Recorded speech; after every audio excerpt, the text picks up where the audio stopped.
Pode olhar, eu sou Ayrton Marques e estou de volta para mais um papo reto e direto com uma personalidade que é destaque no cenário jurídico de Mato Grosso. Produzido pelo site Olhar Direto, você sabe, a cada episódio eu tenho a companhia e a ajuda de um colega de redação e hoje eu volto a ter o prazer de receber aqui o meu amigo Pedro Coutinho, que escreve para o Olhar Jurídico. Pedro, seja bem-vindo novamente, muito obrigado aí por ter aceitado o convite. Obrigado a você pelo convite, obrigado procurador por ter aceitado, obrigado equipe. E você tá igual o Luiz, já dando um spoiler de nosso entrevistado antes da hora. Me perdoa. Tá tudo bem. Além do YouTube, onde você nos assiste, este episódio está na íntegra e em formato de áudio, também disponível nas principais plataformas de podcast. É só pesquisar, pode olhar no Spotify, no Deezer e no Apple Podcast. E bora ser um seguidor fiel do nosso videocast aqui no YouTube. Então, segue o nosso canal e, claro, ative o sininho para ser notificado a cada vez que o novo episódio for disponibilizado. Lembrando que isso acontece toda quinta-feira. E quando o episódio estiver no ar, curta o vídeo, compartilha e deixa sua opinião nos comentários.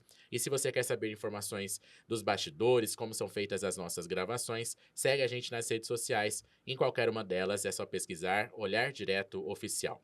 O nosso entrevistado de hoje é natural de Pouso Alegre, Minas Gerais. Ele se formou em Direito na Faculdade de Direito do Sul de Minas e veio para Mato Grosso após passar no concurso do Ministério Público de Mato Grosso em abril de 2004. E como promotor, atuou sempre no interior do estado. Começou a atuar em Alta Floresta e passou por municípios como Porto Alegre do Norte, Pedra Preta, Paranatinga, Sorriso e Rondonópolis. Em dezembro do ano passado, foi o mais votado entre promotores e procuradores e acabou escolhido pelo governador Mauro Mendes como Procurador-Geral de Justiça, cargo que passa a ocupar a partir do dia 7 de fevereiro por 2 anos. O nosso papo reto e direto de hoje é com o promotor Rodrigo Fonseca, que vai assumir daqui a pouco, né, a chefia do Ministério Público de Mato Grosso. Doutor Rodrigo, muito obrigado por ter aceitado o convite do Pode Olhar e participar aqui do nosso videocast para apresentar, falar um pouco o que o senhor pensa aí para o Ministério Público de Mato Grosso. Eu que agradeço o convite, estamos sempre à disposição, é sempre importante a gente ter essa aproximação, tanto da imprensa como da sociedade mato-grossense, que são os destinatários aí do trabalho do Ministério Público. É sempre um prazer estar aqui. Doutor, como a gente falou aqui na abertura, o senhor atuou em alguns municípios, né? Tem atuação mais no interior, onde às vezes em alguns municípios acaba atuando em diversos polos, diversos assuntos, e até mesmo assumindo não só a responsabilidade de um município, mas de uma região, né? Como que foi essa trajetória e o que isso capacitou o senhor a disputar, a buscar o cargo de procurador-geral? Então, eu iniciei minha carreira ali em Alta Floresta, né? Depois estive em Porto Alegre do Norte. E acho que assim, a experiência em Porto Alegre do Norte então foi uma experiência muito positiva, porque você vai conhecendo o interior de Mato Grosso e ao mesmo tempo as dificuldades. Quando trabalhei lá, você tinha quase 300 quilômetros de terra para chegar na cidade, uma dificuldade de acesso. E, vamos dizer assim, até a atuação do Ministério Público tem prioridades diferentes dependendo do tamanho, do desenvolvimento do município e as questões que você pode ou não discutir, né? É sempre uma evolução. Depois fui para Pedra Preta e Tiquira, que já eram cidades estruturadas, já aqui no sul do estado, né? Trabalhei em Paranatinga, onde na época também Gaúcha do Norte, até hoje, né? É termo da comarca do município. Ali nós trabalhamos com 2 municípios. E depois fui para Sorriso, que também já era uma cidade grande, estruturada quando cheguei. E vim para Rondonópolis, né? Eu acho que a grande vantagem de você trabalhar em vários locais no começo você aprende as dificuldades do promotor em início de carreira, quando ele atua em diversas áreas. E quando sempre, eu digo isso muito e até hoje continuo dizendo, você tem um orçamento público finito e as necessidades são maiores do que o tamanho do orçamento. É sempre a teoria do cobertor pequeno. Isso vale Sobre a cabeça principalmente descobre os para pés, né? pequenos municípios. E ali você muitas vezes, eu sempre falo, o Ministério Público é um agente político né, em termos de, vamos dizer assim, termo administrativo, do direito administrativo, você tem que também elencar as prioridades para buscar, seja judicialmente ou seja através de acordos, a evolução daquele município, né? Quando cheguei em Porto Alegre, por exemplo, você não tinha nenhuma rua asfaltada na cidade, então não tinha como você falar em calçada de deficiente num lugar onde não tinha o asfalto. Na hora que você não tinha calçado, você não tinha nenhuma rua asfaltada, era só a BR, à época, que passava asfaltado. E eu acho que o Ministério Público, o Poder Judiciário, tem que ter sensibilidade para essas questões. A gente tem que ter uma sensibilidade de entender aquela realidade social naquele momento. né? Como eu falo de festas tradicionais, você tem a cultura social daquele local e o Ministério Público deve sempre estar junto com a sociedade, sempre buscar, olha, aqui é importante para o cidadão local. Fazer a A intervenção, mas prioridade ter não é só, a prioridade não é uma só ideia sua. geral, né? Eu sempre falei, a prioridade não deve ser do poder público, como assim, internamente, ela deve ser da sociedade. Quem deve destinar melhor o orçamento público, quando eu estava interior, eu cheguei até a fazer via sites, né, que eu acho que a forma de comunicação no mundo mudou. Uhum. Eu sempre falo isso, né, que eu nasci numa época que a gente assinava revista, jornal Sim. impresso, e isso foi sendo extinto, Mudando. né? Eu lembro do Olhar Direto, que foi um dos primeiros sites que cresceu em Mato Grosso, vamos dizer assim, Uhum. e hoje a gente com o celular na mão, você se intera quase online do que está acontecendo no país inteiro. Sim. Você tem uma queda de avião em Ubatuba que teve esses dias, em menos de 10 minutos você está na imprensa do país. E até isso o Ministério Público tem que se adaptar. Eu venho falando que o Ministério Público tem que se adaptar a comunicar com a sociedade. Às vezes a gente faz muita coisa e às vezes você não consegue levar uma mensagem para o destinatário. Então, eu vejo como muito importante, tá, essa aproximação da mídia. Eu estou sempre à disposição para tentar expor para a sociedade o que a gente pode e deve fazer. E eu falo que o interior te dá muito esse desenho, esse retrato, assim, olha, aqui, infelizmente, nós ainda temos que andar mais um pouco. Eu trabalhei em comarca, por exemplo, que não tinha cadeia. Aí você vai adaptando, vai fazendo, né? Como cumprir a lei se não tem Você vai uma fazendo cadeia, né? ajustes, entendeu? Você vai buscando ajustes. Quando eu trabalhei em Nova Ubiratã, na época acumulava com Sorriso, Nova Ubiratã não tinha cadeia. Então você pegava o preso, prendia lá, levava para o fórum e de lá vinha para Sorriso. E se precisasse voltar no fórum, tinha que sair de Sorriso. Uhum. Então, assim, naquela realidade você tem que ir buscando, mas você também não vai abrir uma cadeia que comporte 4 presos. Como é que você vai criar uma estrutura, servidor público? Seria o preço mais caro do Estado. Então, eu acho que é essa sensibilidade social que deve sempre ter o promotor de justiça na hora de elencar as prioridades da onde ele está naquele momento. Uhum. Nós temos um Estado continental com realidades até hoje muito melhores. O Estado de Mato Grosso, eu sempre costumo brincar que nesses 20 anos que eu estou aqui, eu acho que em relação aos outros estados, nós evoluímos numa velocidade triplicada, quadriplicada, porque eu lembro de chegar em Mato Grosso e Lucas do Rio Verde ter 20 e poucos mil habitantes. Hoje você tem uma cidade de médio porte, uma cidade de 100 mil habitantes, que é uma cidade grande em qualquer lugar do Brasil. Uhum. Quando eu cheguei em Alta Floresta, estive lá agora bastante, depois que fiz parte da administração do Dr. Deusdete, como presidente da Associação do Ministério Público. Você tem uma cidade hoje, Alta Floresta, quando cheguei lá, era uma cidade pequena, uma cidade mais... Hoje você tem uma cidade bonita, crescendo, ampliando. Então, assim, o Mato Grosso, ele avançou muito, mas você ainda tem municípios, eu tive em Apiacás recentemente, que o asfalto está chegando agora, o acesso é mais difícil, e não tenha dúvida que essa rede de serviços públicos, ela é mais lenta, porque há menos recursos no município. Uhum. Então, eu acho que o Ministério Público tem que se inserir muito dentro dessa realidade e tentar trazer para a sociedade, né, aquilo que ela realmente necessita naquele momento histórico, que às vezes depois de 10 anos, dentro de outro momento histórico, é outra realidade. Necessidade. Doutor, o senhor disputou aí o comando do Ministério Público, tendo o apoio do ainda, né, PGJ, Dr. Deusdete, teve uma votação expressiva, mais de 200 votos, uma distância também expressiva dos demais concorrentes. Como que foi construída essa relação com o Dr. Deusdete e também a formação, como foi discutida esse apoio para a sucessão dele? Olha, eu sempre falo assim que sucessão, né, como vai ser a minha, é uma questão natural. É muito mais o colega que busca, né, que te transforma numa liderança do que você mesmo que busca aquilo. Se torna um líder, né? Não adianta você, né, aquele projeto não é seu. Aquele projeto são das pessoas que criam ao seu entorno uma rede de apoio para que você consiga, né, galgar a chefia da instituição. A minha relação com o Dr. Deusdete vem de muitos anos, né? Nós trabalhamos juntos na comarca de Tiquira. Eu acumulava, à época eu era promotor em Pedra Preta, ele era promotor em Guiratinga. Nós temos 8 meses de diferença de concurso só. E íamos juntos. E já imaginávamos o futuro do Ministério Público, sem nunca imaginar que nós dois talvez galgássemos o honroso cargo aí de Procurador-Geral de Justiça. Na administração passada, o doutor Deodete já trabalhava, né, na subjurídica, junto com o doutor José Antônio, e eu era presidente da associação. E como eu tinha muitos pleitos que envolviam a sub dele, aquilo fez a gente ter uma relação mais próxima, né, e uma relação que a gente viu que a gente tinha convergência de ideias, né? Por uma questão de momento, que o momento é dos colegas e não dele. Quando eu terminei a administração da sociedade, que eu falei, vou retornar para a minha promotoria, que é de Rondonópolis, que eu fiquei afastado durante esses 3 anos, eu recebi o convite dele, falou, olha, eu vou tentar ser procurador-geral, e era importante, nós estávamos juntos, tal, não sei o quê, depois até na formação de uma equipe, fiz parte da equipe dele durante 2 anos, e no momento que ele optou por não vinha ser candidato à recondução, ele me falou, olha, doutor Rodrigo, eu entendo que o nome para vir aqui, né, ter uma continuidade e uma evolução administrativa é o seu.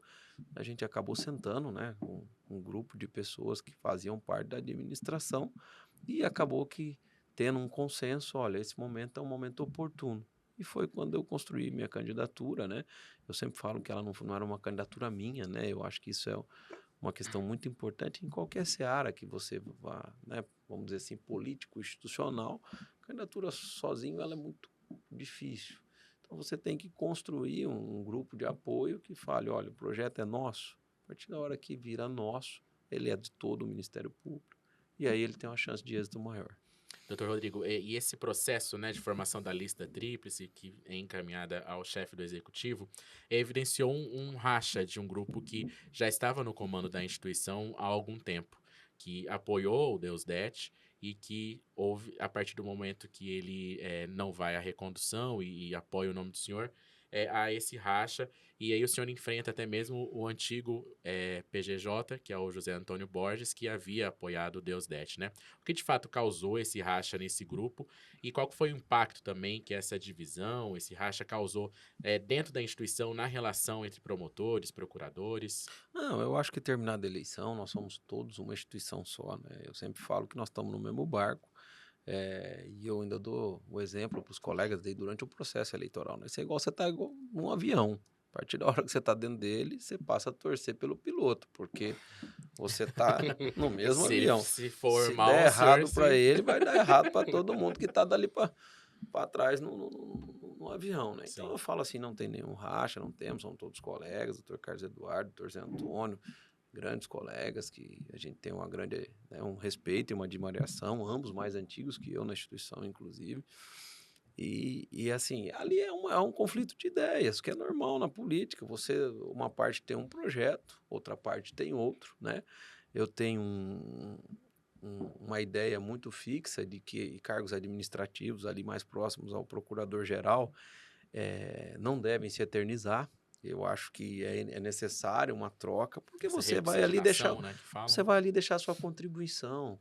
E a sua contribuição, né, você não, eu sempre falo, você não é sub, você não é do NACO, você não é do GAECO, você você é promotor de justiça. Então vai ter um momento de você dar a sua contribuição, o momento não está ali, porque é diferente do procurador-geral, que é um cargo, vamos dizer assim, votado pelos colegas.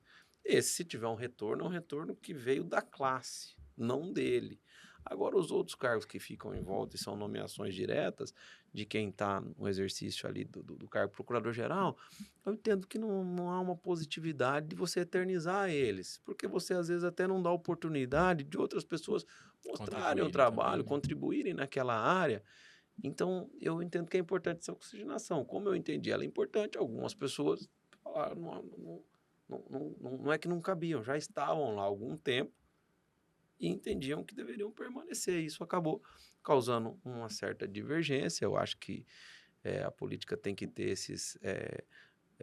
essa divergência de ideias, porque ela é positiva, e cada um vai apresentar o seu projeto para o eleitor, que é o colega. Então, o que o senhor fala também é que a eleição do senhor, a vitória do senhor significa a vitória de um grupo que, diferente do que estava no comando até a posse do Não vou dizer Deusdedit. grupo, mas assim, o doutor Deusdedit vinha da sub do doutor José Antônio, Uhum, mas assim, juntou-se um número de promotores que acreditavam naquele projeto dele, que depois no meu houve uma cisão, alguns vieram que antes não eram e outros, né, a título de exemplo, quem enfrentou o doutor Deusdedit foi a doutora Elisamara, e a uhum. doutora Elisamara me apoiou expressamente na eleição.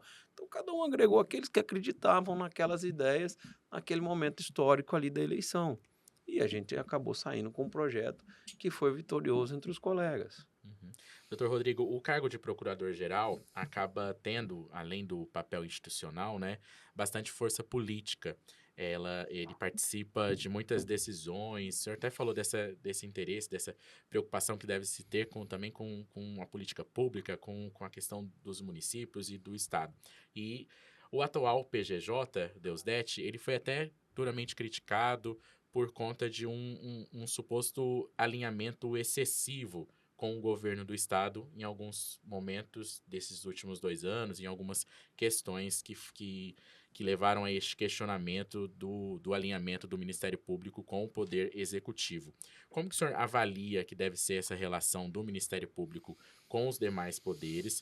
O senhor acredita que o senhor pretende manter esse alinhamento que garante até mesmo repasses além do duodécimos, né? Ou o senhor pretende adotar um perfil mais independente do Poder Executivo e dos demais poderes? Ó, eu entendo que é o seguinte, os poderes, né, eles são constitucionalmente falando independentes e harmônicos. A ideia é que sempre haja um alinhamento em favor da sociedade.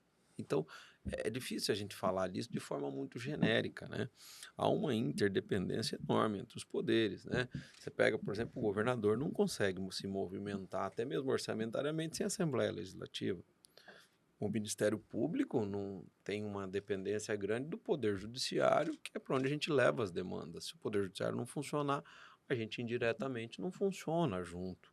E dentro dessa estrutura, a gente tem que estar sempre em constante diálogo. O diálogo não toma de você a independência. Vai ter momentos onde não é possível se achar um consenso ou que haja ilegalidades em qualquer dos poderes, inclusive internamente no Ministério Público, a gente vai combater isso. Mas você tem que sempre buscar o diálogo. O que eu venho falando é o seguinte: nós tínhamos, quando há 20 anos eu ingressei no sistema jurídico, vamos chamar assim, Uhum. um modelo de demandar. Você tinha aquela percepção assim, ó, entrei com uma ação, como se aquilo resolvesse o problema. Eu acho que com o tempo, todo mundo foi percebendo que uma ação judicial, pela realidade processual mundial, isso não é uma. A gente às vezes critica o Brasil e eu sempre costumo falar que eu gosto de olhar como é em outros países. Você fala, tem uma crítica, estou fazendo assim, constatações genéricas, sem nenhum juízo de valor. Você tem uma crítica assim, no Brasil quem nomeia os ministros do Supremo é o presidente da República. Nos Estados Unidos é assim, na Alemanha é assim, na Itália é assim, na França é assim. Então, assim, é um sistema meio mundial. E o sistema processual mundial, né? Que o Brasil é um dos modelos, nós temos um modelo de Código de Processo Civil muito importado da Itália. Esse modelo mundial, o processo tem um trâmite, você tem que ser citado, você defende, aí eu julgo em primeiro grau, você tem um direito a um segundo grau. Isso demora. E a velocidade, quando nós estamos falando de inteligência artificial, quando nós estamos falando de uma sociedade que se conecta por WhatsApp, a sociedade não tem mais tempo para esperar esse modelo antigo. O judiciário captou isso e acho que o legislativo, porque nós precisamos de instrumento legislativo que nos permitam fazer algumas coisas, falou o seguinte: qual é o modelo ideal? É um modelo consensual. E com isso, o Ministério Público vem se voltando, o doutor Deusdedit foi muito pioneiro e tentou avançar muito isso, que eu acho que ele está extremamente correto.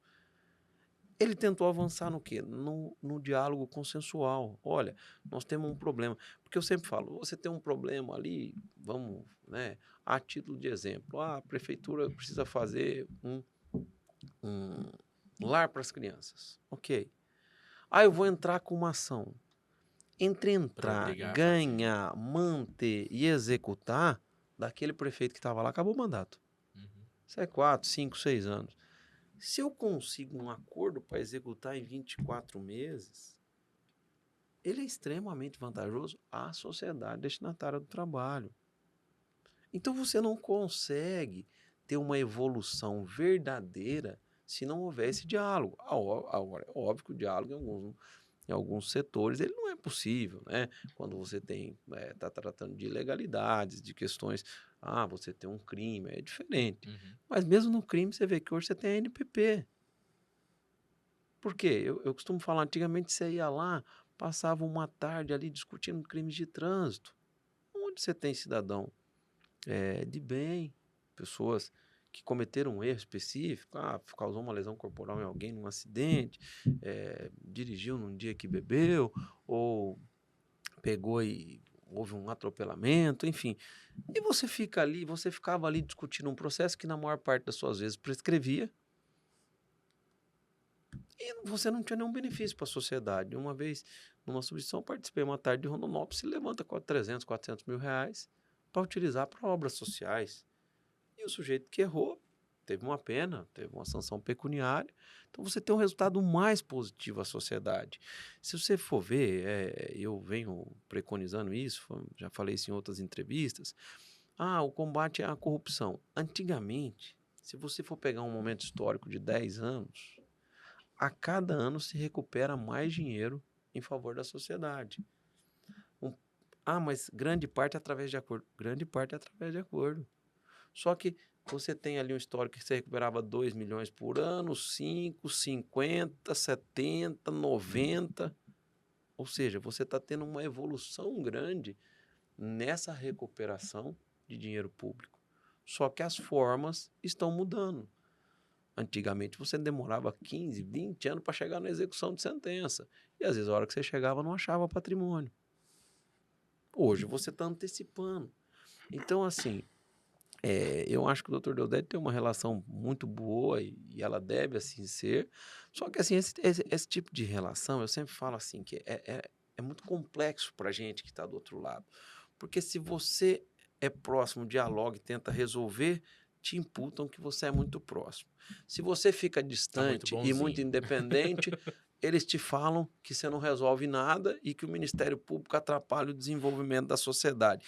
Então é difícil você achar uma harmonia. Até porque, eu vejo isso com clareza e sem nenhum problema. Você tem do outro lado, muitas vezes, a política que trabalha com situação e oposição, e, em geral, a situação acha que você aperta demais as situações e a oposição acha que é de menos. Quando inverte a posição no governo e outro grupo ganha, aí inverte o que se acha dos órgãos de controle. Você entendeu? Se você for em umas prefeituras e perguntar o que você acha, nossa, o Tribunal de Contas aperta a gente demais, não é fácil, não consegue fazer nada. Atrapalha. Atrapalha e tal. E às vezes, se você for do outro lado, perguntar para a oposição, não, mas o tribunal não fiscaliza, se ficasse mais em cima. Então, isso faz parte né, da questão. Mas o senhor pretende manter esse papel, esse perfil mais conciliador de buscar a solução das questões? Eu pretendo buscar a solução para as demandas que a sociedade tiver.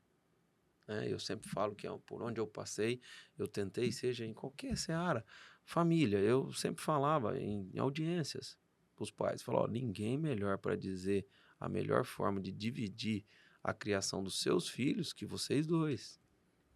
Quando vocês trazem para mim, vocês me trazem uma responsabilidade enorme e muitas vezes a decisão não vai ser tão boa como uma decisão entre vocês, cada um sabe sua realidade de trabalho, que hora que você pode.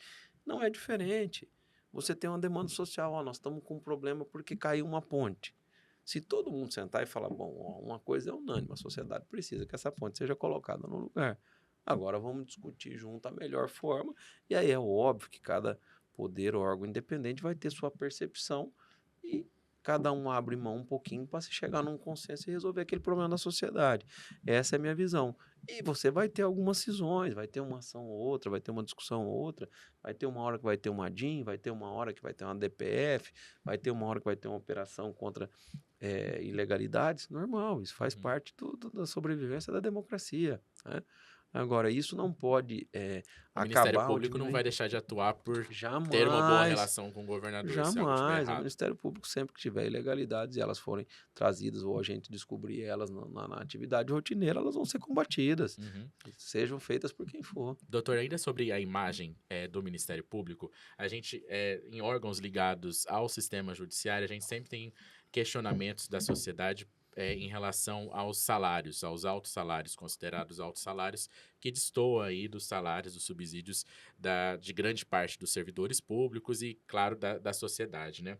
Só para se ter uma ideia, o Olhar Jurídico fez um levantamento no ano passado, e em 6 meses, o Ministério Público pagou quase 140 milhões de reais em 6 meses de salários, de subsídios.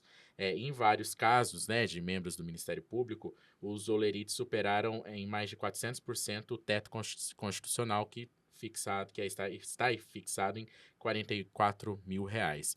Como que o senhor vê essa questão dos salários pagos aos membros do Ministério Público, se isso não é destoante e se isso se justifica, pagar tão bem ou tanto para membros do Ministério Público em relação a outros servidores, a toda a sociedade brasileira? Sim, é o que eu sempre falo é o seguinte: o Ministério Público sempre vai seguir rigidamente aquilo que é previsto na legislação, né? Seja constitucional ou infraconstitucional. A questão dos salários, ela é uma questão que se discute sobre uma ótica, muitas vezes não verdadeira em algumas searas. Quando você fala, você pagou 3 tetos, na verdade é o seguinte: você tem um mês que o 13º, dentro do poder público, ele não é pago todo em dezembro, como é feito pelo resto da iniciativa privada. Né? Ele é pago no mês do aniversário. Se você pegar aquele mês e se os promotores, a maioria, ganham muito próximo ao teto, ele vai receber 2 tetos. Como qualquer pessoa que trabalha na iniciativa privada recebe 2 salários. Quando você sai de férias, você tem um abono de 1/3. Se ele tiver mais alguma coisa ali, de alguma forma acumulada para receber o que acontece em todo serviço, ele tinha um direito que ficou para trás e muitas vezes fica, naquele ano não tinha orçamento, ele vai compor ali os 3 tetos que nós estamos falando. Só que aquilo não é um salário que ele recebe, porque salário é aquilo que você recebe de janeiro a dezembro. E o que se faz é pegar meses específicos, e aí naquele mês específico tem uma distorção, mas que não é uma distorção assim. Ele não recebeu aquilo em janeiro, fevereiro, março, abril, maio. Isso não é verdadeiro. Então, assim, você tem direitos reconhecidos a qualquer classe, né? A qualquer classe. Nós temos direitos que são reconhecidos, o servidor também está recebendo, que é proporcional ao salário. Então, se você ganhou uma ação, você brigou com o governo, seja administrativamente ou judicialmente, ganhou aquilo, e aquilo foi, você ficou com o direito de receber, a título de exemplo, 10 salários. O servidor tem 10 salários dele, nós temos 10 salários do membro. Uhum. Dá um valor maior. E a administração vai ter que se programar. Ela perdeu. Nós tivemos o caso da URV. Foi até no Supremo. Perdeu. Eles têm direito a receber. Uma hora tem que ser pago. Então, essas discussões de passivos, vamos dizer assim, isso aí, na época, tem muita discussão. Você tem uma rescisão de um funcionário. Ele também, às vezes, ganha, por exemplo, 3, 5 mil e tem 40 para receber, 100. Porque ele acumulou um passivo de direitos trabalhistas. O servidor também acumula esse passivo. E os membros do Ministério Público, Poder Judiciário, são servidores públicos em sentido lato. Então, você tem isso e, às vezes, você vai se programando para fazer pagamentos. E aí, causa isso. Mas aquilo ali não é nunca salário, nem é pago 12 meses do ano, né? Por exemplo, eu vi recentemente, não tenho nenhum constrangimento de falar desse assunto. Lá em Rondônia receberam 500 mil. Parece que receberam mesmo, não entrei no portal de transparência, mas a imprensa pega do portal de transparência. Uhum. Algum direito foi reconhecido, não sei qual. Deveria pagar num mês só, eles tinham orçamento, porque assim, quando o Judiciário ou o Ministério Público tem orçamento para pagar algo, ele usa dentro do orçamento dele. Então, querendo ou não, ele fez uma boa gestão do recurso para ter aquilo. Mas o sujeito tinha 500 mil, eu não sei que direito foi reconhecido, que direito está sendo discutido, entendeu? Então, Mas esses ele valores existe são justificáveis na avaliação do senhor. Estou falando do nosso Ministério Uhum. Público, eu não posso falar pelo Dos Ministério outros, Público sim, Brasil tá. inteiro, nem pelo Poder Judiciário. Mas eu quero dizer, aquilo ali sempre vai ser um reconhecimento de direito que pode ter sido reconhecido até judicialmente. Teve uma decisão transitada em julgada, né? Por exemplo, eu tenho familiares médicos e uma vez, né, meu pai recebeu 400, quase 500 mil do governo federal, porque eles tinham uma discussão de uma ação judicial, eles ganharam no Supremo, tinha que pagar os médicos que tinham aquela condição quando aconteceu aquilo. Isso pode acontecer com qualquer servidor, isso pode acontecer com um magistrado, pode acontecer com um médico, com um engenheiro, só que é proporcional. o Poder Judiciário e o Ministério Público são o teto do funcionalismo público. Então, qualquer direito dele que tenha reflexos tem um valor alto. Ótimo. Doutor, voltando agora para a questão de galgar vagas ou buscar voos maiores dentro das instituições, o Deusdedit ele poderia ter buscado, desculpa, a recondução ao cargo de PGJ, mas ele escolhe sair em busca de uma vaga de desembargador. Conforme ele próprio informou para a gente quando da participação dele no Pode Olhar. Ele chegou, você e ele chegaram a conversar alguma coisa sobre isso? Existe uma confirmação? E se não, como o senhor avalia a ida do Deusdedit ao tribunal? Na verdade, assim, vamos dizer, nós não temos uma vaga hoje no tribunal, nós temos uma perspectiva de vaga, porque, O salvo Guiomar, engano, em abril, sim, o ele se desembargador aposenta. Guiomar está fazendo 75 anos, né? Uhum.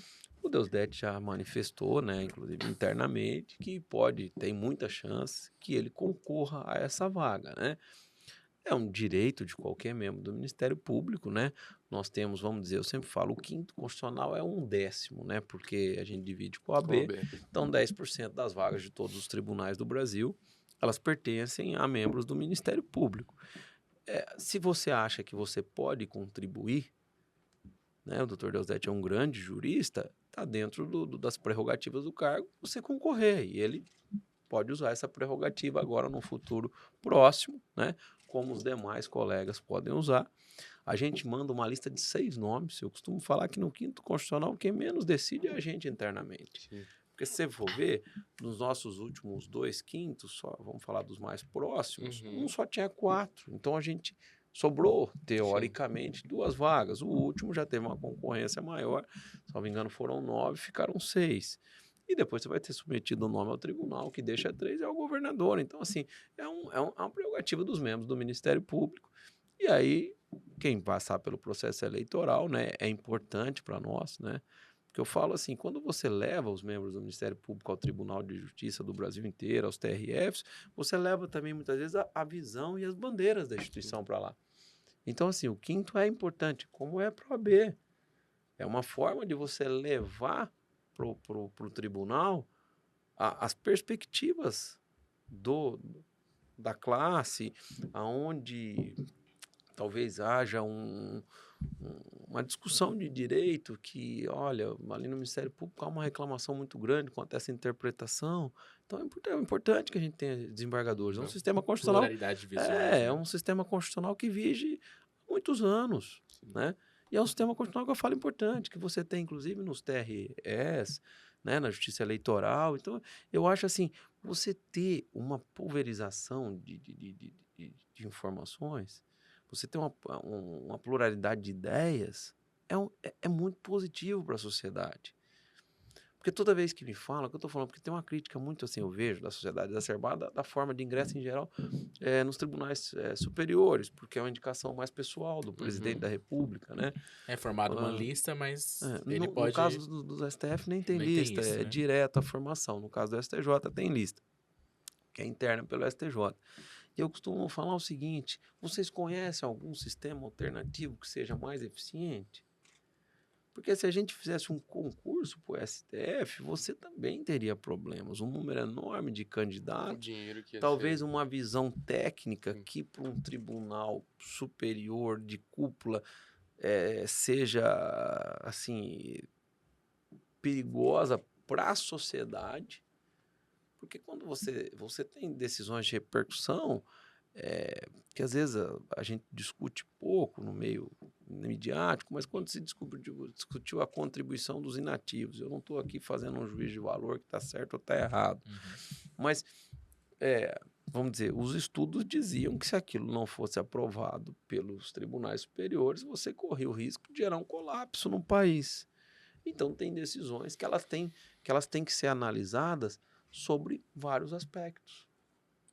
Então, eu acho que assim, você tem que criar sistemas e você tem que respeitar o que a Constituição preconiza.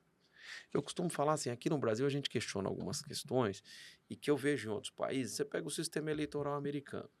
Lá você, a partir da hora que tem no Estado, você leva, se você tiver mais votos, você leva todos os delegados do Estado. Mas você pode ter 10 votos a mais, título de exemplo, na Califórnia, e levar 60 delegados. quando em Nova York você teve 3 vezes mais votos e levou 80. Quando você termina a eleição, a vitória do Trump agora foi nos 2 aspectos, tanto numérica como número de delegados. Mas, se eu não me engano, Mas quando ele, primeira no dele, primeiro ele teve menos mandato votos, dele, né? você imagina isso no Brasil? Seria um escândalo, todo mundo bateria, como é que pode, quem ganha perde. É um sistema constitucional posto. A nossa sociedade elegemos constituinte e eles falaram, olha, o nosso sistema eleitoral, político, Aqui administrativo vai gera ser assim. questionamento pro legislativo, né? Legislativo. Igual a gente teve deputado aí, a Teórica, mais votada que não conseguiu eleger. teoricamente, você tem um sistema onde é importante o fortalecimento dos partidos. Porque, assim, ainda que no Brasil isso tem algumas distorções, e eu concordo com isso, porque você tem um número muito grande de partidos, qual era a ideia? É o partido levar a ideologia dele para dentro do parlamento. E a partir da hora que o partido leva a ideologia dele para dentro do parlamento, é importante que ele seja coeso. E aí, mas ele ganhou, ele perdeu. Não, você também votou no partido, você sabe como funciona previamente e você vota no deputado ou no senador. No caso do senador não é diferente porque é por maioria. Mas você vota no deputado daquele partido, seja estadual ou federal. Então você sempre vai ter. Talvez a gente tenha que evoluir. Acho que o sistema eleitoral já começou a evoluir. Eu vi uma notícia hoje, talvez até no Olhar Direto, que o PSD está se fundindo ao PSDB, né?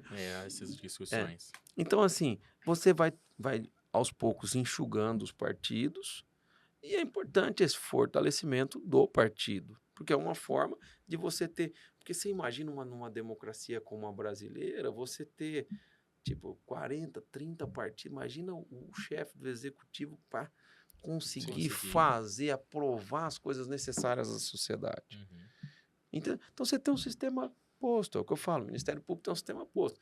Aqui, que o senhor acha da lista tríplice? Acho que é uma previsão constitucional, não tem o que discutir. O senhor acredita que o Dr. Deusdedit leva algum tipo de vantagem por já ter ocupado a chefia do Ministério Público, ter um grupo mais forte, talvez? Eu acho assim, o quinto, vamos dizer assim, quando ele for para o tribunal, é uma escolha dos desembargadores. Quem conseguir convencer os desembargadores que vai ser o melhor par para sentar do lado dele, vai obter um dos 3 votos. Essa lista vai para o governador, é uma prerrogativa constitucional do governador que vige há milênios, né? Então, o governador vai escolher aquele que tenha uma maior, vamos dizer assim, identidade com aquilo que ele acha correto dentro do sistema jurídico.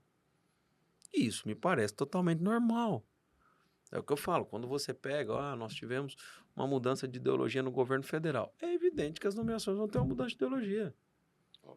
Entendeu? Quando for outro, isso é normal. vai mudar, né? Eu acho que a gente tem que aceitar o sistema constitucional posto. Agora nós vamos mandar só um nome. O sistema constitucional vai dizer isso. Ótimo. Vamos trabalhar, então, com esse novo sistema constitucional.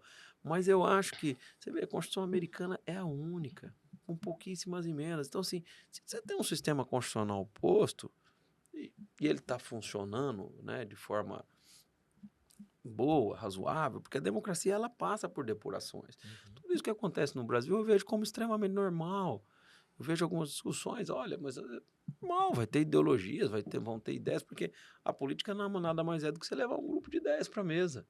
Eu acho que o que nós temos que sempre preservar é a democracia e a vitória para o executivo daquele que tiver mais votos. Eu acho que esse é o nosso maior compromisso como, né, o Ministério Público, como um defensor do regime democrático, a imprensa, porque sem regime democrático não tem imprensa, não tem nada. A gente não quer viver um momento que a gente comece a não poder expor, né, as nossas opiniões. Mas, no mais, eu acho que é um sistema colocado, e é óbvio que todos os candidatos, né, nós temos uma lista tríplice para desembargador. Todos os candidatos vão se apresentar ao governador e expor suas ideias. E o governador tem essa prerrogativa de escolher, como ele tem para procurador-geral. Eu sempre falei para os colegas, né, no caso do cargo procurador-geral, é uma prerrogativa constitucional, está previsto na Constituição. E veja que os ministérios públicos estaduais têm uma vantagem, porque no federal não tem lista. No federal é qualquer subprocurador. O presidente pode escolher sem nenhuma lista, não há uma lista feita pelos membros da classe. Então, vamos dizer, o Então, nosso teoricamente, sistema é mais os membros não democrático. são ouvidos, né? Não são ouvidos. Eles formam uma lista pela associação, mas é uma lista que não tem previsão legal e constitucional, e por isso não tem. No caso, por exemplo, do ex-procurador-geral, o doutor Augusto Aras, que foi um excelente procurador-geral da República, mas ele não fazia parte da lista que foi feita. Aí, essa vez parece que, salvo engano, essa vez eles nem chegaram a fazer, salvo engano, mas eu não tenho essa Também não informação tenho. com 100% de certeza. Mas eu quero dizer o seguinte, é um sistema colocado, ó, o presidente pode nomear em qualquer membro do MPF. Até a gente ter apoio parlamentar para mudar aquela realidade, uma realidade posta deve Tem ser que respeitada. seguida. Doutor, o senhor, nessa conversa que a gente está tendo, né, Pedro, demonstra o interesse, o entendimento político e até o interesse político de entender como que funciona o sistema democrático. Mas nesse período que a gente vive de extremos, né, a gente tem que tomar cuidado até mesmo com alguns posicionamentos. O senhor se preocupa em relação a isso, aos posicionamentos que o senhor tem em relação à política e acha que esse cuidado deve ser redobrado agora que assume a chefia do E aí Ministério vale Público? lembrar também de uma portaria do ano passado, da Corregedoria do próprio Ministério Público, que, entre aspas, freou ou tentou limitar ou adequar a exposição política partidária dos membros do Ministério Público, né? Então, seria mais nesse sentido, como o senhor vai alinhar essa questão política sabendo que existe essa portaria, essa recomendação, na verdade. Então, eu entendo o seguinte, o Ministério Público não exerce atividade político-partidária. Uma coisa é eu fazer um juízo de constatação sobre uma realidade colocada. Outra coisa é eu optar por fazer parte de uma dessas ideologias políticas e abraçar ela, inclusive na imprensa. Uhum. Então, isso o Ministério Público não pode e não deve fazer. Agora, emitir opiniões sobre assuntos, olha, nós temos a esquerda, temos a direita, nós temos partido, a realidade partidária podia ser reduzida, não há nenhuma vedação. Isso não é optar por uma das duas correntes. Isso é expor como funciona uma democracia no país, aonde a gente exerce parte, né, do poder do sistema jurídico, que me parece claramente normal. Quanto à questão das redes sociais, eu tenho um pouco de restrição ao uso dela por promotores quando você não está estritamente falando da sua vida pessoal. Porque quando eu emito uma posição numa rede social sobre determinada matéria aonde há, vamos dizer, antagonismo político, e eu opto por a impressão que eu passo para a sociedade não é que eu, cidadão, estou dando aquela opinião, é que eu, promotor, eu, procurador-geral, A eu, corregedor, instituição a instituição. junto, E né? a instituição não pode fazer isso. E eu sempre falo que nessas questões desse antagonismo que hoje existe é muito forte, o que o Ministério Público tem que defender? Tem que defender a democracia e os princípios constitucionais. Dali para frente, nós não temos preferência pelo lado A ou lado B, e é importante que exista a dialética. Eu falo muito isso. Se todo mundo se alinhar, não se desenvolve mais. Para ter um desenvolvimento social, legislativo, jurídico, vai ter que haver uma divergência ou outra. Isso é totalmente normal. Eu falava isso em termos de posicionamento, né? Ah, o juiz decidiu, o promotor recorreu, não sei o quê, eles são amigos. Não tem uma coisa, não tem nada a ver com a outra. Eles podem ter uma ótima relação pessoal, mas divergirem quanto à interpretação jurídica de determinada norma. E aquele recurso é importantíssimo, senão daqui a pouco você não precisa mais ter tribunal. Uhum. Você decidiria tudo no Pedro. Então, esse antagonismo, essas discussões da OAB, que é uma instituição importantíssima, do Ministério Público, da Defensoria, do Judiciário, eles são importantes porque a função de todos é desenvolver o sistema jurídico. E para desenvolver o sistema jurídico, você precisa que a todo tempo haja dialética, haja antagonismo, haja discussões de interpretação da norma. Normal. Doutor, desde agosto do ano passado, os desembargadores Sebastião Moraes e João Ferreira Filho estão afastados aí por determinação do Conselho Nacional de Justiça, acusados de venda de sentença, são alvos dessas investigações. Qual que é o impacto na avaliação do senhor que casos como esse, em Mato Grosso, causam em todo o sistema, né, do poder jurídico, do poder judiciário? O senhor acredita que, de alguma forma, até a imagem do Ministério Público pode enfraquecer diante de casos e até então suspeitas, né? Mas até mesmo de suspeitas nesse sentido de venda de sentença, colocando em xeque aí a Então, eficiência do poder judiciário? na verdade, acho que hoje o afastamento é judicial, né? Porque tem uma decisão do ministro Zanin e do Supremo. Sim. O caso é sigiloso, eu desconheço por completo o caso, né? Uhum. Então, assim, eu acho que o direito constitucional, a presunção de inocência deve valer para todos, inclusive para os desembargadores, né? Eu acho que tem que esperar a evolução, né, das investigações para se fazer qualquer juízo de valor, né? Porque você tem muitos fatos, nós passamos num futuro, num passado não tão distante, um poder do Estado, né, o Tribunal de Contas, sofreu uma intervenção, um afastamento e foi arquivado o inquérito. Ou seja, eles não chegaram nem a ser denunciados. Então, assim, às vezes a investigação eu falo isso como promotor, porque às vezes você visualiza e fala, olha, isso aqui parece que está errado, parece que está aqui, aí no meio do caminho você fala, ixi, não era bem assim, se traz provas, né, divergentes daquilo que inicialmente era esperado, e você retorna ao status quo, que é importante para o sistema jurídico. Então é muito difícil a gente fazer uma formação de opinião. Agora, o que eu falo é o seguinte, o mais importante é a gente manter a transparência. Se temos erros, sejam externos ou internos, que eles sejam apurados. Não tem problema nenhum. Agora, do mesmo jeito que eu sempre fui contra você fazer juízos prévios de valores sobre qualquer tipo de investigação, que pode vir até mesmo a ser arquivada, porque você não tem nem sequer uma acusação formal, isso vale para qualquer agente público, vale para iniciativa privada. Você tem um caso, e não estou dizendo que ali tem um erro jurídico, mas eu acho que vocês lembram que ficou muito famoso, a Escola Base de São Paulo, onde você tinha uma suspeita de abuso, e quando vê não era nada daquilo. Então, assim, eu sempre evito fazer um juízo de valor antes da realidade posta, como sempre fiz e vou continuar fazendo, né? Assim, uma crítica a afastamentos muito longos, porque você deixa o sujeito muito tempo afastado, aí quando vê, você arquiva, você dá um prejuízo à sociedade, que continua pagando por alguém que o Tá certo é afastado, resolver o né? problema mais rápido.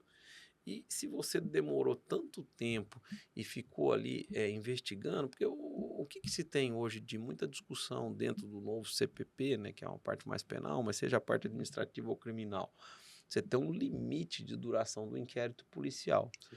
E eu sempre falo que você só enxerga isso porque assim, o direito de defesa ele só é valorizado de forma mais assim incisiva quando você se torna réu ou investigado, porque é difícil, você imagina, você fica ali sendo investigado 10 anos, você não pode nem apresentar uma defesa, porque o procedimento investigatório é inquisitivo. Então assim, nem a minha versão eu consigo direito colocar para dentro e os meus argumentos jurídicos e técnicos. Então assim, a gente tem que sempre esperar. Agora, eu acho assim, toda vez que você tem uma ação, você está mostrando que o próprio sistema está funcionando bem. Por quê? Porque se tiver distorções, ele está tanto investigando como, eventualmente, tomando as medidas que forem Pra adequadas. correção, né? Doutor, você já não acha que está na hora de uma resposta mais célere ou efetiva? Porque já fazem aí quase 6 meses dos afastamentos. Então, eu não conheço, entende? O procedimento em si, eu não sei o que se tem lá dentro. O procedimento é sigiloso. Então, assim, tem provas, não tem provas. Eu só acho assim que isso é válido para esse procedimento, para qualquer procedimento investigativo. Eu acho que tem que ter uma celeridade, um tempo de duração para evitar esse tipo de distorção. Às vezes você vê, por exemplo, eu já vi inquéritos assim, que tramitaram há 13 anos. Aí arquiva. É muito tempo. Eu costumo ver, eu sou bem prático em qualquer tipo de atuação minha. Eu falava isso, vamos levar para um crime de menor repercussão. Eu via roubo, às vezes. Chega um inquérito, você de 6 anos tramitando, procurando autoria. Eu costumava brincar com o colega, rapaz, já fez a diligência que tinha, não achou, até não vai achar mais, vamos arquivar isso aqui, porque senão você pensa que ele está tomando energia de um que aconteceu ontem. A força pública de investigação é limitada. Então, se você gasta muita energia com aquilo que, assim, não dizer bem coloquial, não tem muito futuro, você perde a energia daquilo que poderia ter muito futuro. Então, eu acho que essa discussão tem que ser constante, entendeu? Então, eu acho assim, é importante que com o tempo a gente tenha normatizado, né? E hoje ainda é muito jurisprudencial. Quanto tempo pode durar uma investigação? Quanto tempo pode durar um afastamento? Né? Você imagina, na atividade política é pior ainda. Você afasta o sujeito, mas ele tem 4 anos de mandato. Sim. Se ele ficar um ano afastado, ele perdeu 25% do mandato que lhe foi conferido pela sociedade, quando a democracia é governo do povo. Então, assim, mas se ele foi, mas aquilo ali deu um resultado, ótimo, então realmente era necessário. Mas quando não é, então, assim, essa é uma discussão constante e que eu acho que vai vir muito forte no novo CPP. Quanto tempo eu posso manter medida cautelar? Quanto tempo eu posso manter afastamento? E isso é importante para toda a sociedade. Que eu estou falando, a gente tem que punir exemplarmente, tem que conseguir combater todos os tipos de ilegalidades que existem no país. Só que a gente tem que ter instrumentos que façam isso de forma rápida e eficiente para evitar tanto que a justiça tarde muito, como que o cidadão seja lesado e depois você não consegue comprovar nada e ele acabou ficando com a mácula à sua honra. Faz sentido. Doutor, mudando um pouquinho de assunto, agora falando sobre o advento das organizações criminosas aqui no estado, a gente notou que de uns 10 anos para cá, sei lá, 2012, 14, quando teve aquelas várias operações que miraram Silval, Riva, a gente pode citar várias, Arca de Noé, Arqueiro, Rota Final, inúmeras. A gente via que a 7ª Vara Criminal de Cuiabá e o GAECO, eles empenhavam grande parte dos processos para esses casos políticos. E hoje a gente vê uma guinada dessas operações mais voltadas para combate às atuações do Comando Vermelho, do PCC e do advento das organizações. Eh, o Ministério Público hoje tem constatado o aumento da criminalidade por parte das organizações criminosas e o que está sendo feito pela instituição, ou seria até uma falta de braço, uma falta de orçamento, para que voltem, digamos assim, em alto número, as operações contra os crimes de colarinho branco. Olha, eu costumo falar o seguinte, né? Você sempre vai ter, dentro daquilo que você está dando prioridade e investigando, um momento histórico, onde tem mais problemas, tem mais operações. Em 2010, eu acho que não há dúvida que as facções tinham um peso e um incômodo social muito diferente do que tem hoje. Nesses últimos 14 anos, se você fizer facilmente uma pesquisa, vocês podem fazer, né? Vocês têm meios de comunicação. Olha, qual é o maior incômodo social hoje que vocês queriam que o GAECO mais atuasse? Com certeza, a prioridade número 1 vão ser as facções, entendeu? Então, assim, nós temos que entender esse momento histórico que eu falei no começo de entrevista de outra questão. Então, se o momento histórico é esse, nós temos que focar. E o Ministério Público, ele nunca vai deixar de combater a corrupção. Eu fiz uma reunião hoje sobre a NACO, né? O doutor Marcelo Baquiano assumiu o NACO e deve continuar comigo. E falei, olha, a gente tem que gastar a máxima energia para conseguir combater de forma mais efetiva. Estamos criando estrutura. Hoje o NACO tem policiais, né? Você vai ter o próprio o CSI. A gente tem outros órgãos, promotorias do patrimônio e tal. Mas o que eu acho que mais mudou não foi esse combate, é que como hoje tem muito acordo, você vê menos o combate. Porque você tem, por exemplo, ano passado, eu vou te dar um número ainda embrionário que eu estou terminando de fechar. Nós tivemos mais ou menos 59 milhões só dentro do CADEL, de recuperação de dinheiro público. Só que são ações que têm termo de confidencialidade, então elas aparecem menos, mas talvez tenham um resultado mais efetivo. Nós recuperamos mais dinheiro, e aí você passa até mesmo assim, vamos dizer, eu acho que o Brasil passou por vários, né, um abalo da estrutura nacional de corrupção, né? Depois talvez houveram alguns excessos, e, enfim, nessa readequação pode ter tido melhorias, né? Então o foco ele é muito do momento. Qualquer coisa que chegar ao Ministério Público nós vamos apurar. Agora, para a gente atuar, nós temos que ter o campo de legalidade que à época talvez era mais fértil. Então seria menos holofote a essas operações, essa atuação, e mais atuação interna em Resolutiva. busca de resultados. Eu acho que o que vem, assim, isso serve para o combate ao crime como um todo, né? Salvo algumas exceções que, assim, que eu tô falando, você tem homicídio, você tem coisas que não tem como você transigir, até porque a legislação não permite. Mas houve um aumento muito grande de acordos na Justiça Penal. Não existia a NPP nessa época. Sim. A NPP, ela é mais nova. Ela surgiu há 5, 6 anos atrás. Ela é mais nova. E o instrumento, ele vai evoluindo. instrumento jurídico. Então, hoje você tem mais a NPP, na área de improbidade você tem mais a NPC. E na prática, isso eu falo para vocês podem pegar assim, ó, eu vou tentar ajudar a levantar esse número e abastecer a imprensa. Nós tivemos uma ampliação muito grande na efetividade de devolução a dinheiro aos estados e municípios. Então, você não deixou de atuar. Você tem algumas questões interessantes, né? Hoje, o poder público como um todo, ele pode autorizar o Ministério Público a ingressar em suas dependências, independente de uma mandado de busca e apreensão. A partir da hora que ele autoriza, você não tem mais a operação com busca, porque você pode ir lá sem autorização e buscar, você não teria medida, não teria necessidade prática de você pedir uma cautelar.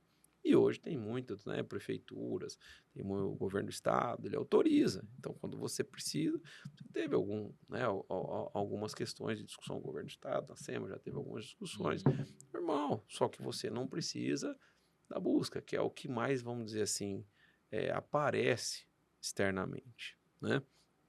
Então, mas as ações, elas estão sendo tomadas, vão continuar sendo tomadas, e a ideia, na verdade, é fortalecer o combate sempre à corrupção.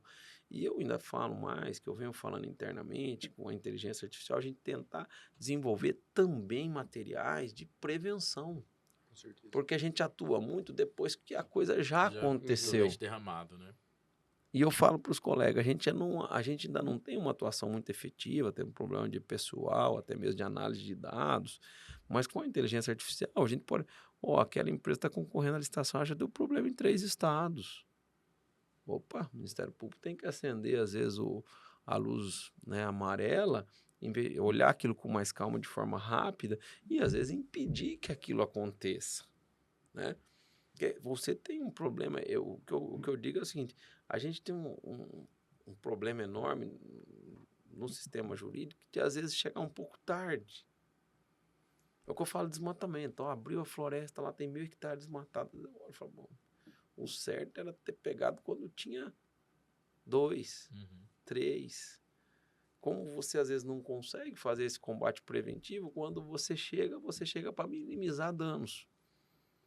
E a gente vai tentar investir em tudo aquilo que consiga melhorar. Criar até um compliance interno, porque os chefes de poderes, eles também, não é fácil. Quando você tem uma máquina pública ou privada, você tem um monte de pessoas trabalhando, né? A comissão de licitação e tal, isso serve até internamente, você não tem você não está lá junto no dia a dia. Então, quanto mais você puder fechar a sua rede de controle interno, melhor e mais seguro para você, gestor. O senhor fala da inteligência artificial, mas também o senhor pensa em fazer investimento de pessoal para ampliar essas fiscalizações, até mesmo a estrutura da instituição no interior? Tem em mente aí concurso, algum tipo de contratação? A gente vai fazer concurso público, né? A gente tem hoje uma deficiência, um número de aposentadorias grande aí chegando num curto prazo. E além do crescimento do Estado, que eu costumo falar, né? Acho que eu já falei em outra entrevista, não aqui no Olhar Direto, que o poder público ele sempre está para trás. Porque primeiro surge a rua sem asfalto, aí vem o poder público e asfalta ela. Então a gente sempre está um passo atrás. Aí o que eu brinco é o seguinte, a gente faz um concurso, o Ministério Público cresce 7, 8% ao ano. Em 2 anos a gente cresceu 12%, 13%, 15%, mas vamos falar 12%. Nós estamos trabalhando hoje com 260 membros, em 2 anos eu tenho uma defasagem de 26, pelo crescimento natural e vegetativo do Estado, porque junto com o crescimento, você traz os problemas. Quando eu cheguei em Mato Grosso há 20 anos atrás, Sorriso tinha 2 promotores.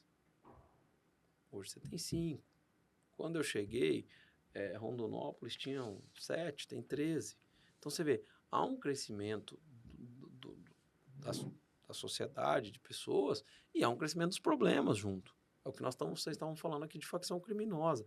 Sim. Se combatia menos facção há 10 anos? Não, tinha menos mesmo. A questão, eles tinham menos estruturação que hoje. E conforme vem a estruturação, vem o combate. Vão mudando as formas de combate, né? Então, assim, eu acho que isso é natural.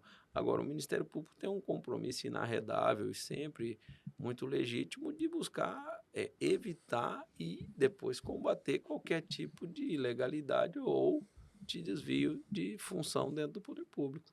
Doutor Rodrigo, ainda falando sobre segurança pública, o governador Mauro Mendes tem batido na tecla de que as leis brasileiras são fracas, é, precisam ser endurecidas, né? E aí a gente tem algumas vozes contrárias a isso, com entendimentos contrários, como a do desembargador Orlando Perry, que acredita que não é uma questão de aumentar a punição, mas uma questão social, é, é, que gera esse crescimento das facções, por exemplo, do crime, né? Em Mato Grosso e em todo o país. O senhor acredita que o que gera tudo isso? São as leis frouxas? É a questão social? São as duas coisas? Isso que eu ia falar, eu acho que tem um pouco das duas coisas. Eu concordo plenamente com o governador que você tem que ter um recrudescimento da legislação penal, até porque quando ela foi feita, 41, 43, depois foi passando por mudanças, tanto o CPP como o Código Penal e o Código de Processo Penal, de lá para cá mudou-se algumas realidades. Né? Você imagina, extração de dados do celular, você não falava isso em 40 porque não tinha celular. Uhum. Então você vai, a legislação ela sofre uma evolução constante junto com a evolução dos meios de criminalidade, e é o que eu estou falando, serve para isso também. O poder público está sempre um passo atrás. Hoje não está se discutindo, deve regulamentar a mídia social, não deve, porque antigamente não tinha mídia social, então não tinha discussão. Quando surge o problema, surge a discussão. Então eu acho assim, eu acho que o combate hoje está deixando a desejar, tanta prova que está se crescendo a criminalidade nessa seara. A criminalidade, porque ela migra. Eu costumo falar que às vezes a gente não discute notícias positivas. Se você for observar, há 5 ou 7 anos atrás, tinham mais roubos violentos. Em Cuiabá, em Rondonópolis, você pode puxar esse número histórico. Então você vê, a criminalidade acabou, os roubos não diminuiu bastante e a criminalidade aumentou em outra seara. A criminalidade migra. E o poder público vai ter também que ir trazendo ajustes legislativos, ajustes de atuação preventiva e repressiva. Isso é normal. Então, eu acho assim, eu acho que o que a gente deve fazer é um grande pacto sempre para discutir o seguinte, ora, nós temos que combater. E para combater de forma efetiva, nós temos que encontrar a melhor maneira. E essa melhor maneira é sempre difícil. Porque você teve já, por exemplo, como discutiu em Nova York, a tolerância zero, aí dá certo, não dá certo. Aí você tem países que estão discutindo liberação ou não de uso de substâncias entorpecentes. É normal, porque Não tem tá uma todo receita mundo, não tem uma pronta, né? receita pronta, tá todo mundo discutindo, ó, como que nós vamos resolver isso aqui? Eu acho que essa é a grande função, é a gente junto pensar. E é um antagonismo que eu falei no começo da conversa, que é normal. Vão ter posições para cá, posições para... E é importante, e todo mundo vai ter que sentar e achar o consenso. O parlamento vai ter que achar esse consenso. Por que é o parlamento? Você joga lá para votar, você pega no caso da Câmara dos Deputados, é 513, e vai vencer a maioria. E é tudo baseado num momento histórico. É o que eu estou falando. Porque a sociedade, ela muda de sentimento dependendo do momento histórico. Vocês lembram que antigamente, por exemplo, o acesso à telefonia era mais difícil. Então, se Bem você restrito. falasse a sociedade, ela ia falar, eu tinha vontade de ter acesso à telefonia. Hoje, se é uma pesquisa, não vai aparecer. Uhum. Então, assim, as coisas mudam conforme o momento histórico. Eu tenho na minha cabeça, com todo, assim, que eu sempre falo, quando vou pronunciar, a gente sempre pode estar errado, e por isso é importante escutar muito. Eu sempre tive na minha cabeça o seguinte, a função do poder público como um todo é satisfazer os interesses e necessidades sociais. E nós temos que sempre estar dialogando para ver se nós estamos conseguindo isso. O poder público não pode ter um fim em si mesmo. Fica a instituição discutindo uma questão que às vezes é importante só para ela internamente. O governo discutindo uma questão que é importante só para ele internamente, ou a Assembleia Legislativa, ou o Tribunal. Não. Ou o que a sociedade espera de nós? Qual é o momento histórico e social que nós estamos vivendo e aonde a gente pode intervir para que a sociedade tenha o trabalho que espera do poder público como um todo? Eu acho que essa que deve ser a discussão que deve sempre ter prioridade. Doutor Rodrigo, a gente já está chegando ao final da nossa conversa, mas tem alguns assuntos que eu gostaria de tocar, então vamos acelerar um pouquinho. Vamos falar, continuar nessa questão da segurança pública, mas em relação à atuação das facções criminosas, até mesmo na punição, nos famosos salves, né, que a gente vê aí muito noticiado, sempre informações em todos os municípios de Mato Grosso, basicamente. E recentemente se gerou um grande debate, um grande temor da sociedade até mesmo, em relação a sinais que são feitos com as mãos, fotos, né, que são postadas nas redes sociais de pessoas fazendo sinais e que depois são torturadas e mortas. A gente teve caso aí recente até de uma candidata a vereadora em Mato Grosso que foi torturada e morta ao lado da irmã por supostamente ainda ter feito sinais de uma facção rival a quem aplicou esse salve a ela. Como que o senhor vê essas questões? O senhor acredita que há solução para isso?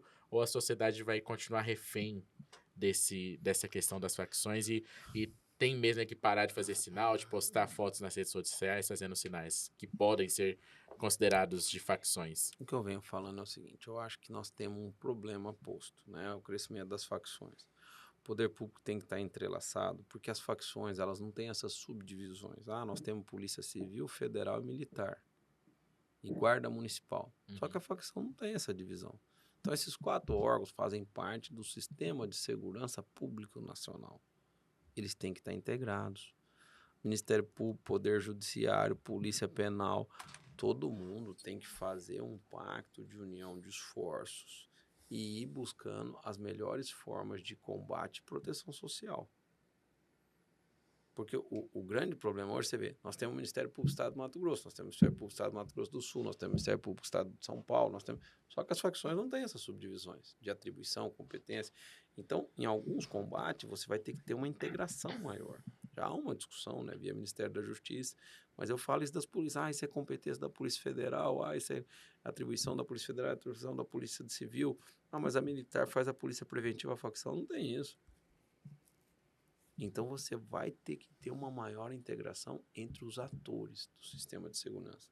E é isso que eu vou tentar via GAECO, que é a parte do Ministério Público. É chamar a Polícia Federal, é chamar a Polícia Civil, é chamar a Polícia Militar. Ó, nós estamos aqui para combater e tentar encontrar um resultado positivo nesse combate. E para isso nós temos que estar todos unidos. Doutor, mas aí, ainda falando sobre esse advento, tem um ponto um pouquinho mais sensível e crítico nessa questão, que é o caso de quando as facções entram na política. No passado a gente viu aí o caso do vereador Paulo Henrique, que chegou a ser preso pela Polícia Federal por suspeita de envolvimento num esquema com o Comando Vermelho. O próprio Abílio comentou, sugeriu a possibilidade de que facções estivessem movimentando as eleições para vereador em Cuiabá e a própria mesa diretora. Nesse sentido, pelo fato dessas pessoas serem pessoas políticas, como que o Ministério Público poderia atuar? Então, eu acho que a gente tem que atuar num processo de inteligência e resolução rápida dos processos. Porque, do mesmo jeito que eu falei do direito constitucional, ele vale para qualquer cidadão. Nós não podemos aqui ter discursos que sejam divergentes dependendo do ator. Então, assim, você tem que respeitar o direito constitucional do cidadão de se defender, né? Agora, o que a gente precisa é ter uma prioridade para que esses processos sejam rápidos, para que essas pessoas, se for realmente comprovado que tem um envolvimento direto com o crime e com organizações, sejam extirpadas da política. Eu falo isso há muito tempo. Nós temos que, cada vez mais, elencar prioridades, pegar e buscar a justiça consensual para terminar os casos e aqueles importantes que ficarem serem rápidos, porque aí a resposta é mais efetiva. Porque se um processo acaba em 6 meses, em 8 meses, quer dizer, você extirpa o mandato de começo. Você tem que resolver essa problemática do tempo de tramitação processual.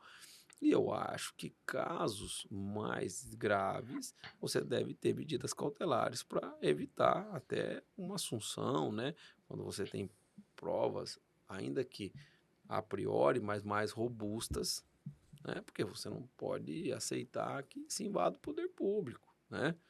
Isso vale até para concurso, não é só para eleição.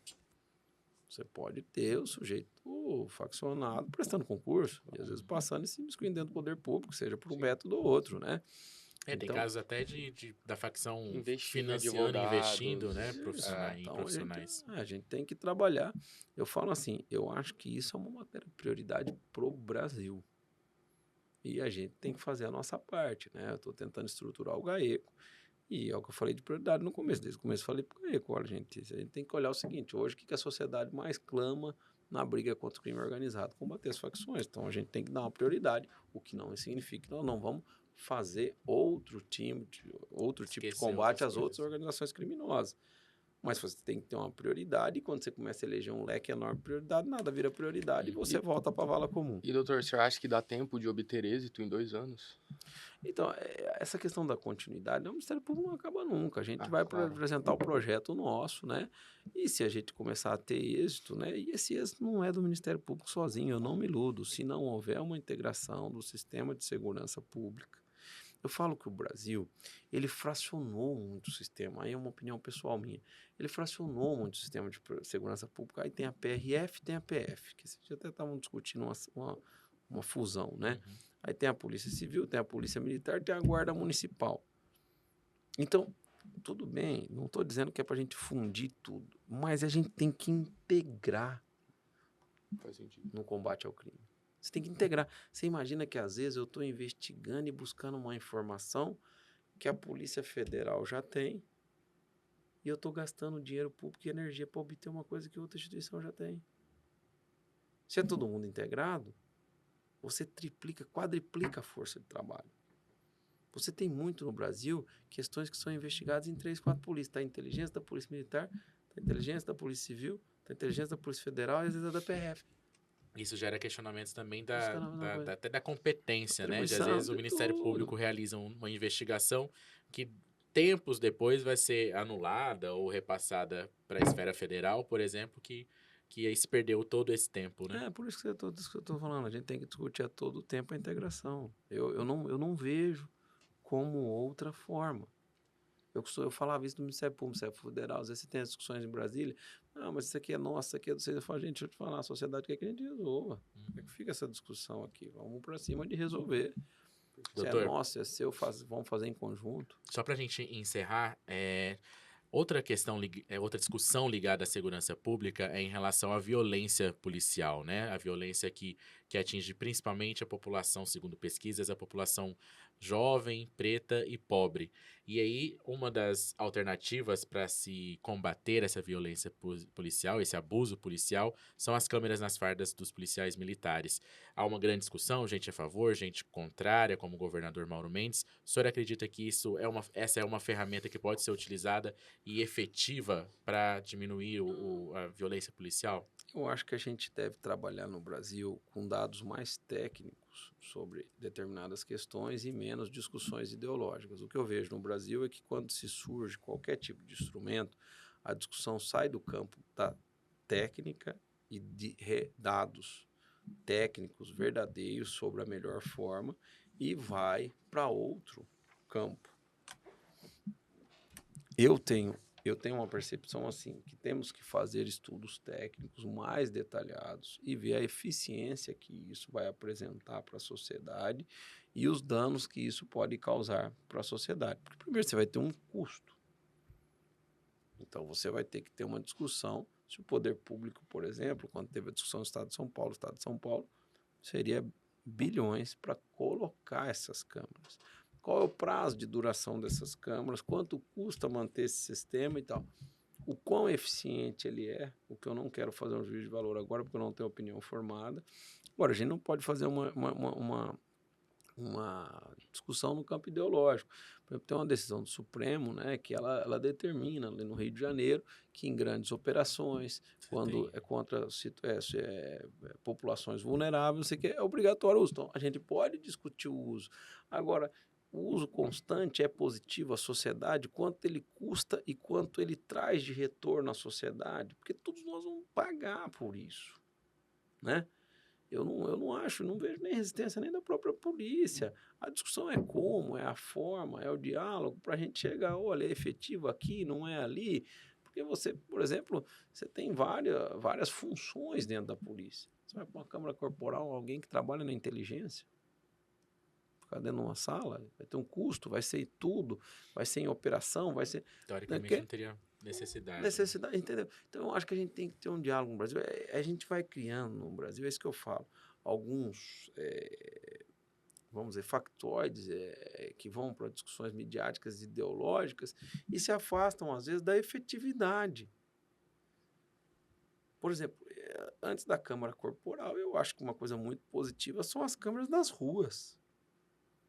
Se eu tivesse que fazer um investimento público em segurança pública, a priori, o meu prioritário era tentar ter um Big Brother nas ruas do estado de Mato Grosso. Porque a partir da hora que você monitora as ruas, você sabe tudo o que acontece. Qualquer país do mundo que trabalhou com segurança pública discutiu o monitoramento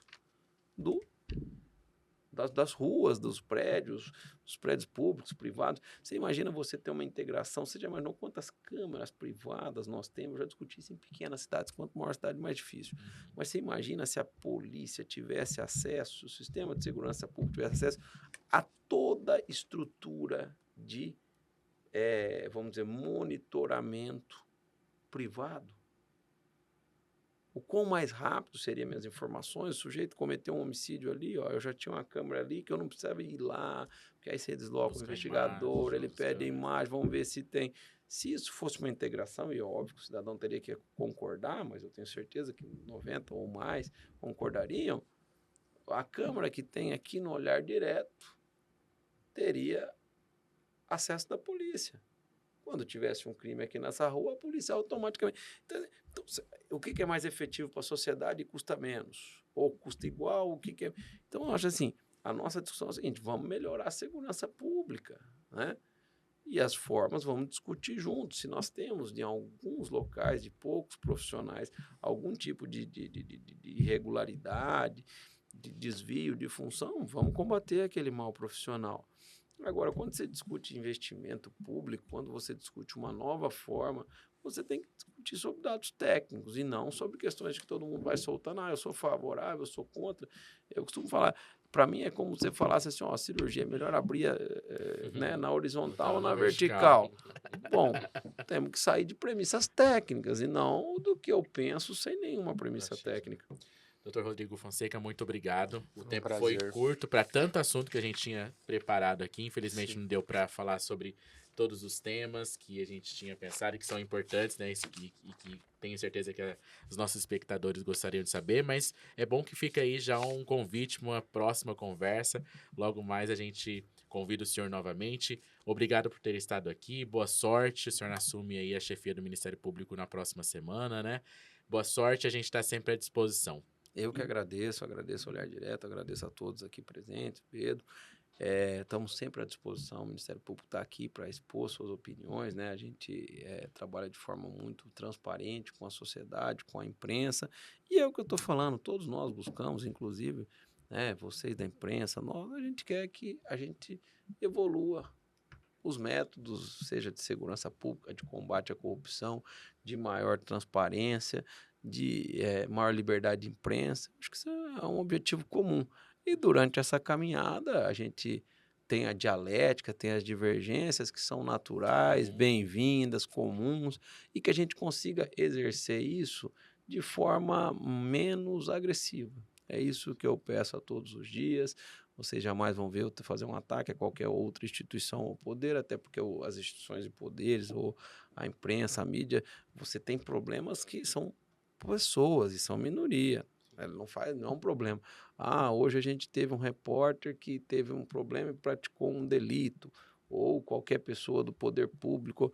Aquilo ali não pode contaminar as instituições, a mídia, não pode contaminar as empresas privadas, nem nada, né? Eu costumo, assim, gente, esse dia eu brinquei, né? Que às vezes eu vejo alguns posicionamentos ideológicos, teve um estupro esses dias no shopping, poxa, temos que combater, vamos fechar o shopping? Não vamos fechar o shopping. Vamos ver a forma como isso aconteceu e como a gente pode prevenir isso para o futuro, como a gente pode agir de forma cada vez mais efetiva no combate para que aquilo não ocorra novamente. Então, eu acho que isso vai ser um objetivo comum e que eu conclamo todos da imprensa a nos ajudarem a divulgar notícias, a levarem para nós denúncias, tudo vai ser apurado.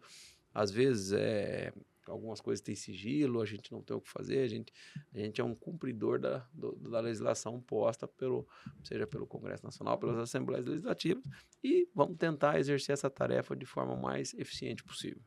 Ótimo. Beleza, Pedro, doutor. Muito obrigado, pela disponibilidade. Até uma próxima. Até a próxima. Obrigado, doutor. Obrigado, Ayrton. Tamo junto.